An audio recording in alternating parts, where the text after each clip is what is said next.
ওষুধ ছাড়া আপনারা মুরগি পালবেন কিভাবে?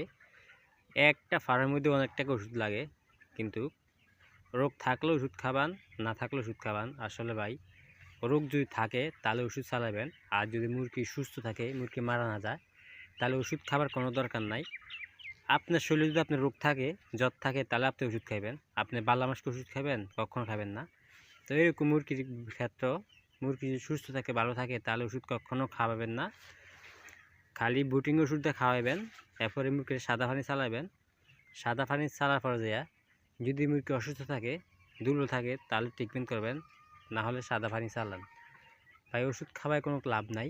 এখনকার মুরগির যে বাজার, খাদ্যের দামও বাড়িয়ে গেছে, বাচ্চার দামও বাড়িয়ে গেছে, সব কিছুর দাম বাড়িয়ে গেছে।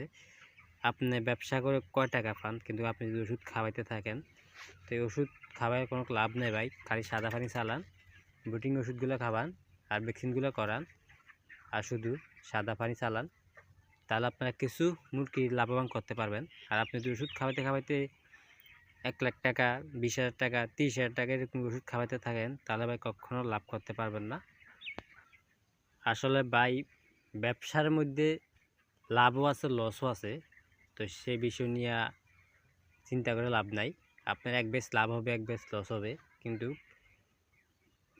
ফার্মের মধ্যে যদি মুরগি তোলেন, তাহলে চেষ্টা করবেন খরচ একটু কমায় করার জন্য। যত কম খরচ করে মুরগি পালতে পারবেন, এতে আপনার জন্য লাভ। আর মনে করলেন যারা নতুন খামার দিচ্ছেন, আপনারা অবশ্যই একটু মুরগি কম করে তুলবেন। যত আপনি নতুন মুরগি সম্বন্ধে জানেন না, কম করে মুরগি তুলবেন। তো আমার এই বেচের মধ্যে মনে করেন ওষুধ খাওয়াইছি মাত্র 3-4 হাজার টাকা ওষুধ খাওয়াইছি পুরো বেচ। তো আমার এখানে লাভ হয়েছে 1-2 লাখ টাকা লাভ হয়েছে, অনেক টাকা লাভ হয়েছে, যেহেতু আমি ওষুধ কম খাওয়াইছি। ওষুধ বেশি খাবার লাভ নেই, ওষুধ বেশি খাওয়ালে আপনার রোগ ব্যায়াম আরও বেশি হয়।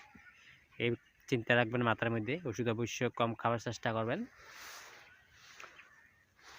আর মুরগির ফানি জমি যায়, শীতকালে যে সমস্যাটা আপনারা ভোগেন, মুরগিটা ফানি জমি যায়, লাঞ্চে ফানি জমি যায়। লাঞ্চে ফানি জমি যায় কী কারণে? তো আমি এই বিষয় নিয়ে একটা ভিডিও আপনার সাথে শেয়ার করব।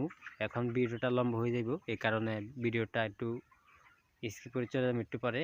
কিন্তু ভিডিওটা আবার ভিডিওতে নিয়ে আসবো যে লাঞ্চে ফানি জমি গেলে কীটা করবেন, কী করলে ভালো হয় ফানি মুরগা, সে বিষয়ে আমি একটা ভিডিও আপনার সাথে শেয়ার করব।